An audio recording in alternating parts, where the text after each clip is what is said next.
Hey, meteorologist Matt Barrentine, thank you for joining us here on Fox10TV.com. Unfortunately, we're looking at some rougher weather about to move on through our area, and this will most likely happen Sunday morning and Sunday through the day. We start to see some thunderstorms move through with a system.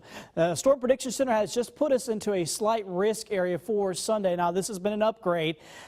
Essentially, what's happened, there's more low-level energy that we're seeing with the system, so that gives us a chance of some severe weather, but it's a slight risk at this point. 15%, that means 15% chance of some damaging winds inside this area. So just keep that in mind. A few stronger storms. The main deal is with that energy, mainly it's going to be offshore. So we're going to have to carefully watch thunderstorms as they move from offshore onshore to see if they can hold the severe component to it.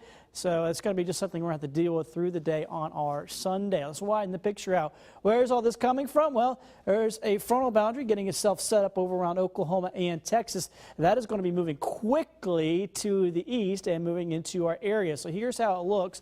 Going into your Sunday morning, here's early on. You can see the thunderstorm starting to build in just to the west of us, and we're just starting to get the first rain. More of that rain builds in as we go through the morning, and right through here is likely going to be a line of thunderstorms.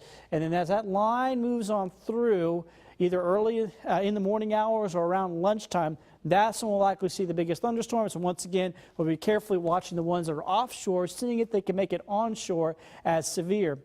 Here we are by 10 in the evening. We're going to see a few more showers, some cool air starting to slide in as we get into the overnight hours on Monday. And you can see by Monday morning still dealing with some backside rain on all this with some cooler temperatures. So may not get a few showers left over for early on our St. Patrick's Day. Here's a different model, a little bit closer in. It is a different model, so things will look a little different on here, but just they do mesh up pretty well, showing a lot of showers and storms really filling in here around lunchtime. And you can see the redder colors down along the coastline because that's where we'd expect the stronger storms, and that's moving off as we get into the afternoon and late evening hours. All right, so let's talk about your forecast with the details.